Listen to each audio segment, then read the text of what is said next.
Une cité marseillaise en état de siège. Depuis plus d'un mois, des policiers lourdement équipés surveillent tous les accès. Les voitures qui entrent ou qui sortent sont contrôlées. Les forces de l'ordre ont investi ce gigantesque quartier du Clos-la-Rose le 5 mars dernier et elles n'ont plus bougé. Bon, ce qu'on va faire, une petite reconnaissance du site. Tenir le terrain pendant plusieurs semaines, c'est la nouvelle technique de la police marseillaise pour empêcher les dealers de contrôler les cités.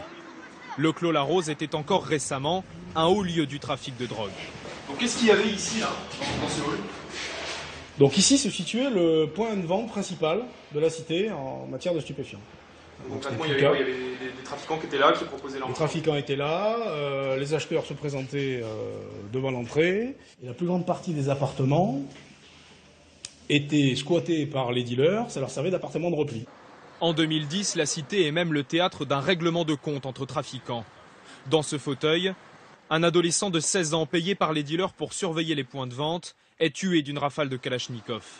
Un enfant de 11 ans qui se trouve à proximité reçoit lui 3 balles, dont une dans le cou. Il s'en sort de justesse. Alors forcément aujourd'hui, les habitants applaudissent la présence des policiers. C'est bouclé pour de bon, je suis contente. Ça me rassure. C'est plus calme, on peut se promener volontiers, sans avoir peur, sans être inquiété. Voilà. Aujourd'hui, nous pouvons sortir une caméra au milieu de la cité. C'était encore quasi impossible il y a quelques semaines, car beaucoup trop risqué. L'objectif de cette opération, c'est donc aussi de permettre aux personnes extérieures à la cité, et notamment aux entreprises du bâtiment, de venir travailler ici. Dans l'immeuble où les dealers s'étaient installés, les locataires avaient fui, laissant leurs appartements à l'abandon. Les trafiquants délogés par la police, ce bailleur peut enfin entreprendre des travaux. Tous les logements sont complètement refaits, donc sont remis en état en totalité. Donc l'idée est de retrouver en fait des locataires pour pouvoir redonner vie en fait à cette cage. Dans le reste du quartier, des ouvriers profitent de la présence des forces de l'ordre pour rénover certaines façades. Mais d'ici quelques jours, la plupart des policiers devront quitter les lieux pour se déployer dans une autre cité. Alors que va-t-il se passer après leur départ? Au Clos-la-Rose, les riverains sont très pessimistes. Quand ils vont partir, vous pensez qu'ils vont revenir, les trafiquants, ici ? Il y a trop d'argent en jeu, monsieur. Si vous avez le réseau, on a le réseau tous les deux, on voit qu'il y a les forces de l'ordre. On prend les vacances, ça va au Caraïbes. Dans un mois, dans 2 mois, on se remet en place ailleurs. On sait qu'une fois qu'ils vont partir, ce qu'il y avait avant, ça va recommencer. Il n'a pas complètement tort, mais pas complètement raison non plus. À Marseille, sur les 40 cités sensibles, 4, en rouge sur cette carte, sont actuellement occupées par la police. Dans 4 autres, en vert, l'opération est terminée.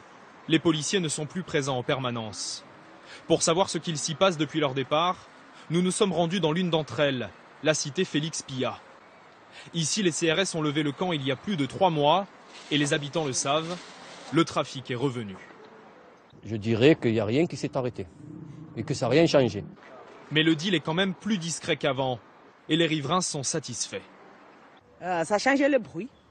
Ça changeait le bruit. Il y a moins de jeunes qui traînent dehors. Voilà. Pas de bruit, les motos qui font boum, boum, boum, boum. Quand on veut passer, on peur. On n'arrive pas à dormir la nuit, maintenant c'est bon. Autrement dit, ce n'est pas le trafic en lui-même qui empoisonne la vie des habitants, mais toutes les nuisances qui vont avec. Alors le combat de la police contre le deal est-il vraiment utile? Pour son patron départemental, il faut surtout montrer qu'il n'y a plus de zone de non-droit à Marseille.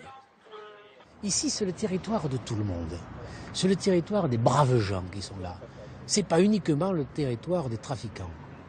Et on fera en sorte, on est là, c'est notre devoir de répondre présent, avec des difficultés, certes. Il y a des moments où on sera moins nombreux. Il y a des moments où les gens diront mais on ne voit plus assez de policiers. Justement, c'est ce qui fait peur aux habitants. Ils ont l'impression que dès que vous allez partir, même pour une journée, 2 journées, 1 semaine, les trafiquants vont revenir. Eh bien, on reviendra. Pourtant, dans certains endroits, l'acharnement de la police ne semble pas payer. À quelques centaines de mètres du quartier Félix Pyat, la cité Bassins.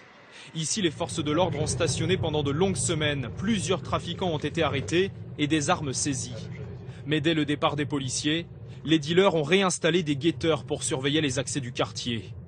Impossible d'entrer sans être repéré, le trafic a repris le contrôle de la cité.